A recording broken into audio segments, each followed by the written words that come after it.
남자 만난 얘기죠. 4장은 한 여자 얘기. 그래서 그 남자는 누구예요? 유대인. 또 뒤에 보니까 관원이에요. 그죠? 네. 나중에 예수님 막 십자가에 달아야 된다, 죽여야 된다, 뭐 이럴 때, 그 왜 산헤드린 공회원 중에서 2명이 그러면 안 됩니다 하고 반대했죠. 그 중에 한 사람이 니고데모. 또 한 사람은 아리마대 사람 요셉. 네, 그 중에 한 사람이었어요. 아마 이때 주님 만나가지고 이 변화된 것 같아요. 그러니까 한 남자 얘기, 한 여자 얘기 이렇게 나오는데, 이 사람은 이제 이스라엘 선생이라고 그러죠. 우리 예수님께서. 그러니까 율법을 잘 알았던 사람이고, 율법만 잘 안 게 아니라 뭐 재판의 기능 역할을 하는 곳에서 이제 그 높은 고위직에 있었으니까 아마 존경도 받고 그랬을 거예요. 근데 예수님하고 나눈 이야기가 뭐예요? 중생에 관한 이야기. 중생. 그러니까 중생은 가장 기본적인 거예요. 구원에 있어서. 제일 처음에 구원에 있어서 제일 처음에 단계 뭐라고 그랬어요? 부르심. 부르심. 불러야지 구원받죠. 불러. 하나님의 부르심에 2가지 있다고 그랬죠. 뭐? 외적인 부르심, 내적인 부르심. 그래서 외적인 부르심은 전도하는 거고, 내적인 부르심은 우리가 전도하잖아요. 어떤 사람은 루디아처럼 하나님이 부르는 사람이 있어요. 마음부터 활짝 열고 부르는 사람. 그거는 이제 효과적인 부르심이죠. 그러니까 우리는 10,000명한테 전도지 주면 2명 기원 되잖아요. 그러니까 확률적으로 되게 낮지만 하나님은 부르면 바로 와요. 바울, 뭐 나다나엘 바로 오죠. 부르면 바로 오는 거예요. 예수님의 제자를 불러요. 그러니까 다 엎드려요 그 앞에. 나는 죄인입니다. 그러니까 한 사람도 뭐 거절하진 않아요. 중간에 타락한 사람은 있어도. 그러니까 효과적인 부르심. 하나님 부르시면은 실수하는 법이 없죠. 그러니까 불렀어요. 그러면 이제 그 사람은 거듭나죠. 거듭나는 이야기. 그러니까 구원의 서정에 있어서 가장 기본적인 그 영생에, 그 중생에 관한 문제를 이 남자하고 나눠요. 근데 뒤에 나온 여자는 어떤 여자예요? 사마리아 여자는 몇 번 결혼했어요? 5번. 5번 버림당했어요. 여자는 뭐 선택권이 없으니까. 남자가 살다가 이제 그만 살아 이러면 그만 사는 거예요. 버려요 계속. 그러니까 남자 문제도 있지만 어떻게 계속 버려요. 네. 그러니까 이거는 여자 문제도 있겠죠. 이상한 남자만 만나진 않았을 거 아니에요. 그러니까 어떤 문제가 있는 거 같아요. 여자한테도 문제가 있는 건데 지금 사는 남자는 어때요? 또 이번에는 혼인신고도 안 했어. 그냥 살아. 그러니까 지금 있는 남편도 네 남편이 아니다. 그러니까 동네 사람들과 어울리지도 못하고 그런 여인인데 그 여인과는 무슨 얘기예요? 중생이에요? 아니면 예배예요? 예배에 관한 얘기. 그러니까 훨씬 더 신학적인 얘기를 누가 하고 있는 거예요 지금? 그 여인과 하고 있는 거예요. 그러니까 뭘 알 수 있어요? 지식이 많고 높은 자리에 있다고 꼭 중생하거나 거듭나거나 하나님 백성 자녀된 것은 아니다. 예. 그러니까 신앙은 요거는 굉장히 영적인 거기 때문에 이 세상에서 아무리 우리가 공부를 많이 하고 높은 지위에 있고 하더라도 영적으로 다 어린아이 같은 사람이에요. 아무것도 몰라요. 실제로 영적인 세계에 대해서 아무것도 모르죠. 그러니까 지금 그것을 예수님이 잘 보여주는 거예요. 그래서 이 사람이 어떻게 하면 영생을 얻습니까? 어떻게 하면 영생을 얻는데요, 주님께서? 예수 믿으면, 그렇죠? 예수 믿으면 영생을 얻는다. 구원받는다는 얘기인데, 그래서 오늘 말씀 보니까 영생에 얻는 비결을 몇 가지로 말씀하세요. 첫 번째는 거듭나야 천국 간다. 거듭나야 천국 간다. 3절 한번 보세요. 같이 한번 읽죠. 예수께서 대답하여 이르시되 진실로 진실로 내게 이르노니 사람이 거듭나지 아니하면 하나님의 나라를 볼 수 없느니라. 예수님이 가끔 가다가 진실로 진실로 이렇게 말씀하시죠. 진실로 이거는 이제 아멘 이런 뜻이거든요. 아멘 아멘 이런 건데 맞습니다. 그렇습니다. 동의합니다. 그런 뜻이죠. 그러니까 진실로 진실로. 그러니까 얼마나 안 믿었으면 예수님이 진실로 진짠데 내가 진짠데 요거 진짠데 이렇게 말씀하시는 거예요. 예. 예수님께서 2번 반복하시죠. 중요하실 때 그랬어요. 뭐라고 하시냐면 사람이 거듭나지 아니하면 하나님의 나라를 볼 수 없느니라. 거듭나는 게 뭐예요? 위로부터 다시 태어나는 거죠. 위로부터 태어나는 거. 근데 지금 거듭나지 아니하면이라고 얘기하니까 니고데모 뭐라고 얘기냐면 그 엄마 뱃속에 다시 들어가야 되나요? 이렇게 이제 얘기하죠. 이건 아예 몰라서 이제 그런 얘기일 수도 있지만 요 거듭나다는 단어 안에는 다시라는 뜻이 있어요. 다시. 다시. 위로부터 이런 뜻도 있지만 다시 이런 뜻도 있거든요. 근데 성경에서 이 거듭난다는 말을 사용할 때, 특히 이제 요한복음에 사용할 때 다시라는 의미로 사용되지는 않아요. 위로부터 이런 뜻이거든요. 위로부터. 하늘로부터. 위로부터 다시 나는 거예요. 다시. 그러니까 위로부터 다시 나는 거. 이게 뭐예요? 이게 거듭나는 거예요. 거듭난다. 이 중생이라고 불러요. 중생. 거듭난다. 다시 태어난다. 이런 뜻이거든요. 예, 그래서 위로부터 다시 태어난다. 그렇게 말씀하시는데 그 방법이 뭐냐? 위로부터 다시 태어나는 방법.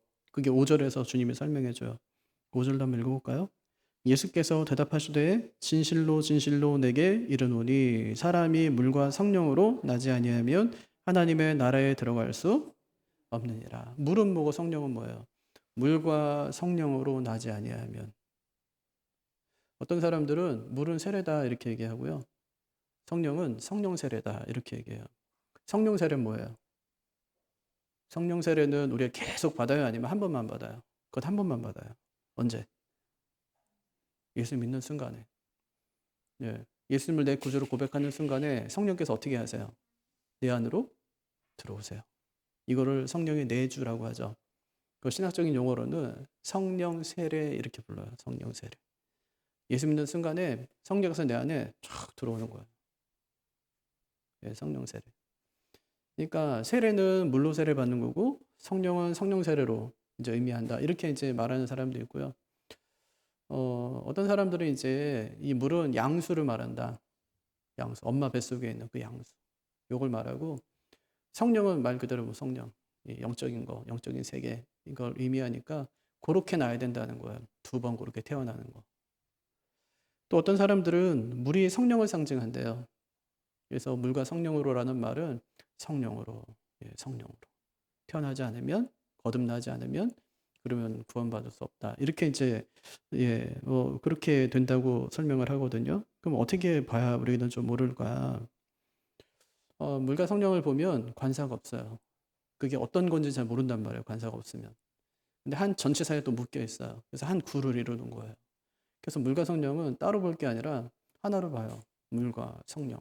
그러니까 물과 성령으로 나지 않으면, 이 말은 성령으로 나지 않으면, 예, 성령으로 인하지 않으면, 예, 그러면 구원받을 수 없다. 예, 거듭날 수 없다. 이제 그렇게 말씀하시는 것이죠. 그럼 이렇게 물과 성령으로 태어나면 거듭나면 어떻게 되냐? 어떻게 된대요? 예, 성령으로 우리가 다시 태어나면 그때 어떻게 돼요? 3절에 보니까 뭘 본대요? 하나님의 나라를 본대요. 하나님의 나라. 하나님 나라를 본다는 말은 뭘까요? 하나님 나라에 들어간다 이런 뜻이에요. 하나님 나라에 들어간다. 천국은 거듭나야 들어가요. 거듭나는 건 뭐예요? 위로부터 다시 태어나는 거라고 그랬죠. 그게 물과 성령으로 나는 거예요. 성령으로 태어나는 거. 그 사람이 천국에 간다. 예, 이건 주님의 설명이에요. 주님께서 천국에 어떻게 가냐고? 거듭나는 건 물과 성령으로 나는 거야. 근데 그게 뭐냐고? 그건 성령으로 나는 거지. 성령으로 새롭게 함을 얻고 성령이 그 안에 내주하는 것. 예, 그런 사람이 하나님 나라에 갈 수 있어. 그렇게 얘기했어요. 이게 첫 번째예요. 두 번째, 예수 믿어야 천국 간대요. 15절, 16절. 15절 그 중간 한번 보세요. 이는 거기서부터 읽어보죠. 시작. 이는 그를 믿는 자마다 영생을 얻게 하려 하심이니라. 하나님이 세상을 이처럼 사랑하사 독생자를 주셨으니 이는 그를 믿는 자마다 멸망하지 않고 영생을 얻게 하려. 어떻게 천국 가요? 예수 믿어야 천국 가요. 예수 믿어야 가요. 예수를 믿는다는 말이 뭘까? 뭘 믿는다는 걸까? 이거는 말씀을 믿는다는 거예요. 예수 믿는다는 것은 하나님 말씀을 믿는 거예요. 하나님 말씀을 믿는 사람은 예수를 믿는 사람이에요. 말씀 믿지 않는다. 그건 예수 믿는 사람이 아니에요. 어떤 이단들 중에서도 예수 믿는다는 사람이 많아요. 그런데 가만히 보면 말씀을 믿지 않아요. 그 사람들은 예수 믿는 사람들이 아니에요. 예수님을 믿는 사람들은 말씀이신 그 예수 믿는 사람들은 말씀을 믿는 사람들이에요. 그래서 어떤 사람들이냐? 성경의 사람.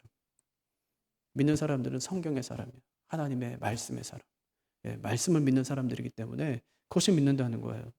하나님께서 예수님을 보낸 이유가 뭡니까? 그를 믿는 자는 구원하기 위해서. 믿는 사람 내가 구원하기 위해서 내가 예수님 보낸다. 그렇게 얘기하시죠. 그럼 예수님 왜 보냅니까? 왜 믿는 자를 하나님이 구원하십니까? 딱 하나예요, 이유가. 사랑하니까. 사랑해서 보내고 믿는 자를 사랑해서 구원하신다는 거예요. 구약에 보면 하나님 누구 사랑하세요? 이스라엘 백성들. 네, 한시도 그 백성들에게 눈을 떼질 않아요. 신약에서는 하나님의 사랑의 대상이 바뀌어요. 어디로? 세상으로. 네, 세상으로. 그래서 구약은 항상 신약이 비달해서 봐야 돼요. 구약은 그림자예요. 신약은 실체예요. 네, 구약 이스라엘 민족은 딱 하나예요. 그 기능이 뭐냐? 모든 민족을 위한 한 민족. 네, 그 한 민족 하나님께서 시범 케이스로 하나님께서 두신 거예요. 이렇게. 하나님이 그들을 얼마나 사랑하시는지. 그들이 세상이에요. 구약의 세상. 하나님이 얼마나 그들을 사랑하시는지. 얼마나 그들을 돌보시고 지키시고 인도하시고 보호하시는지. 모든 민족을 봐요. 수천 년 동안 봐요. 야, 하나님 이스라엘 백성 너무 사랑하시는데 저들만 사랑하시는 거야? 이렇게요. 근데 그게 아니라 하나님을 사랑하고 하나님께서 보호하시고 인도하시면 어떻게 하나님께서 그 백성들을 인도하시는지를 잘 보여줘요. 그걸 통해서. 이스라엘을 하나님 보실 때 본 세상이에요. 네. 이 신약에 와서 이제 알게 됐어요. 아, 하나님께서 우리를 이만큼 사랑하시는구나. 네. 이스라엘을 사랑하는 것이 아니라 하나님께서 우리를 그만큼 사랑하시는 거죠. 그것을 이제 알게 된 거예요. 그래서 신약에서는 세상을 사랑하는 하나님 모습이 잘 나타나 있어요. 근데 요한복음에 등장하는 세상은 어때요? 긍정적인 이미지예요? 아니면 부정적인 이미지예요? 성경에 나오는 이 세상 다 부정적인 이미지예요. 세상 범죄하고 타락하고 죄 많고 하나님 마음을 막 아프게 하고 슬프게 하고 그렇게 해요. 근데 하나님께서는 그런 죄악된 세상을 사랑해서 아들을 주셨다는 거예요. 그 아들은 뭐래요? 독생자. 1장 14절에 보면 하나님의 구별된 유일한 아들이에요. 독생자. 하나님의 구별된 유일한 아들. 한번 14장 볼래? 1장 한번 14절 볼까요? 졸려오니까. 자, 보죠. 시작. 말씀이 육신이 되어 우리 가운데 거하심에 우리가 그의 영광을 보니 아버지의 독생자의 영광이요 은혜와 진리가 충만하더라. 그렇게 얘기하죠. 예. 하나님의 구별된 유일한 아들. 독생자. 그걸 줬어요. 독생자를 주셨다. 이 말을 한번 생각해 보세요. 주셨다. 그 두 가지 의미가 있을 것 같아요. 하나는 성육신, 인간의 몸을 입고 이 땅에 보내셨다. 이런 뜻도 있겠죠. 줬으니까. 또 하나는 십자가에 내어주셨다. 주신 거예요. 우리 예수님이 가장 낮아지신 것은 막 매맞고 고통당하고 십자가 달리고 그게 아니에요. 예수님이 언제 가장 낮아지셨냐? 더러운 인간의 몸을 입으시는 순간이에요. 성육신. 인간의 몸을 입는 순간.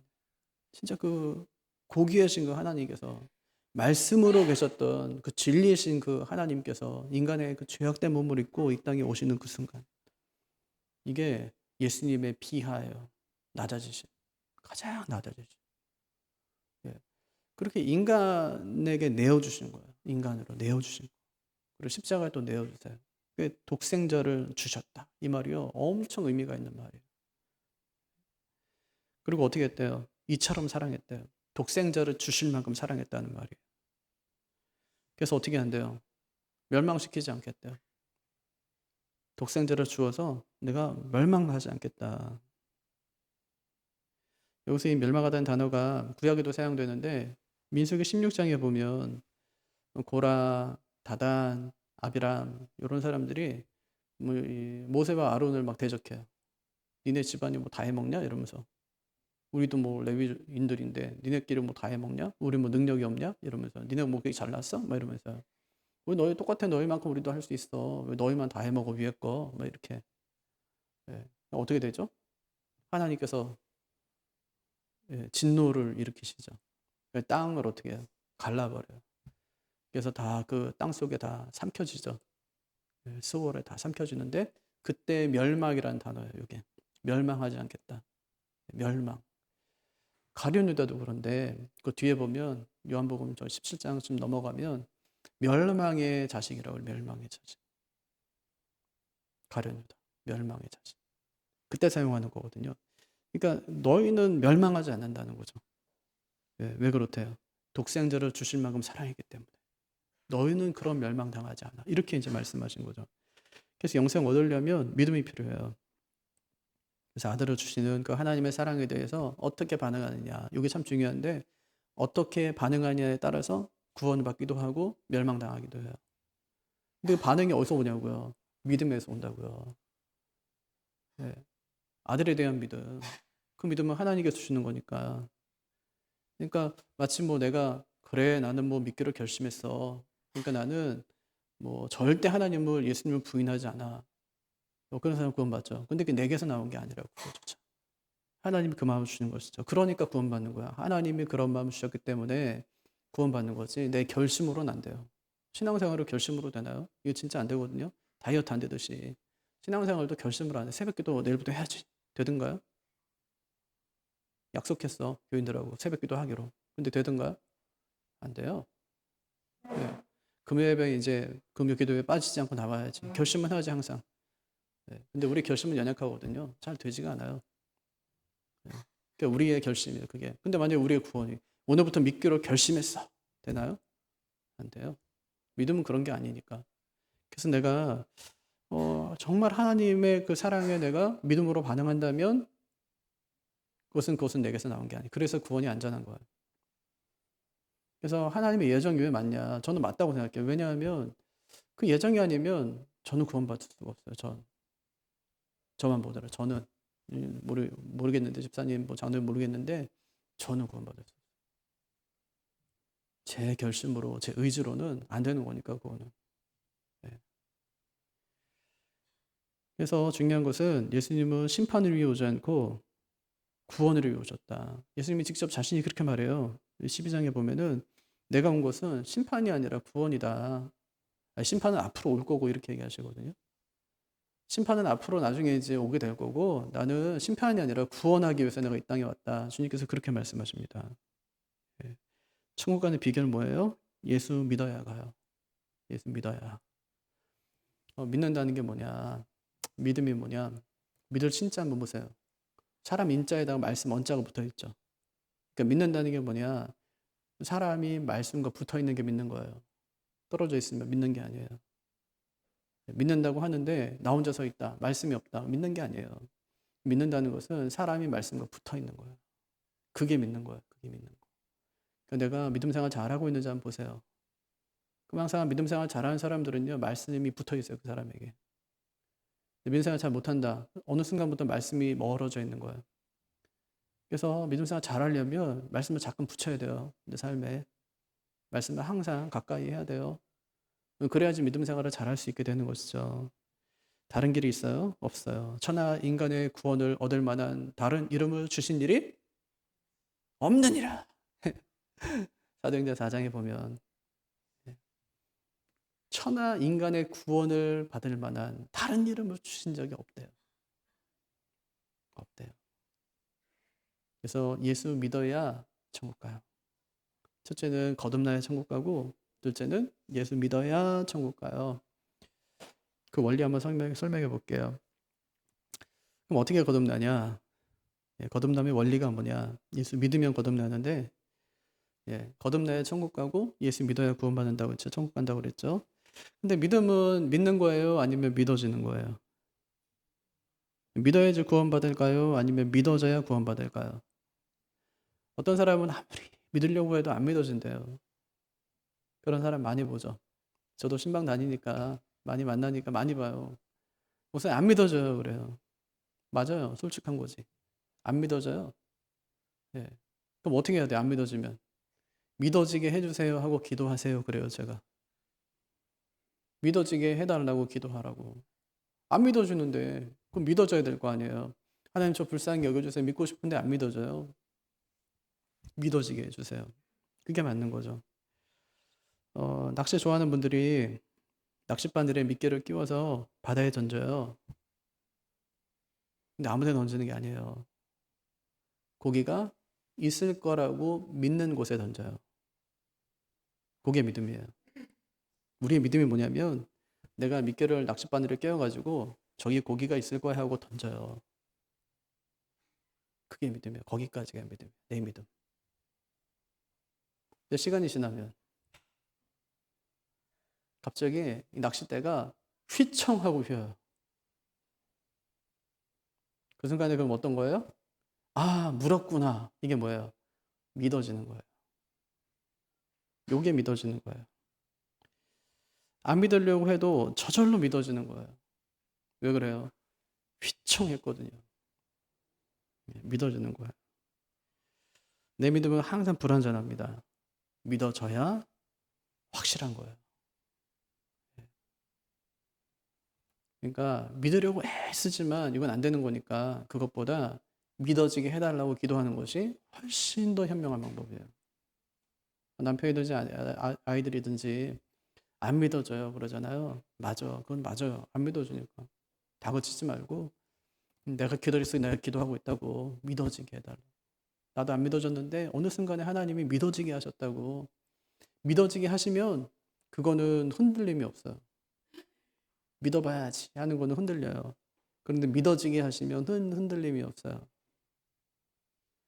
아이, 낚시 해보신 분들 알잖아요. 아무리 낚시 잘하는 사람도요. 오늘은 분명히 잡겠지 하고 믿음으로 가요. 근데 잡히나요? 안 잡혀요. 예. 거기까지인 거예요. 그래서 낚시는 가기 전까지가 제일 좋대요. 가기 전까지가. 예. 있을 거야, 잡을 거야 하고 가니까. 예. 그래서 믿어지는 것이 구원받는 믿음이고 거듭남이에요. 그래서 만약 믿으려고 해도 정말 안 된다. 그러면 그때 뭐 하라고요? 믿어지게 해달라고 기도하는 거. 이게 이 펌프로 지하수를 막 끌어올리는 원리하고도 똑같은데 기도가 마중물이 되는 거예요. 거듭나게 되면 새로운 세계가 확 열리죠.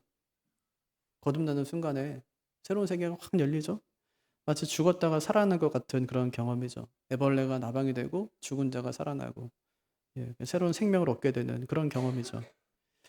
이렇게 거듭나게 되면 죄에 대해 참 민감해집니다. 절대 범하지 않는 죄가 있어요. 거듭난 사람. 1계명, 2계명. 1계명, 2계명은 절대 범하지 않아요. 지금까지는 전 다른 사람이 되는 거죠. 새로운 피조물이 되는 겁니다.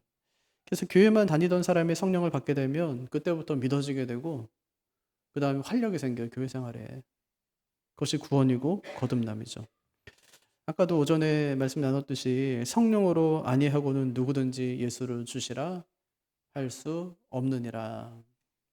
성령으로 아니하고는 절대 그럴 수가 없어요. 그러니까 내 안에서 나오는 것이 아니다. 이제 그런 말이죠. 말씀을 정리할게요. 천국 가는 비결이 뭔가요? 그것은 거듭나야 된대요.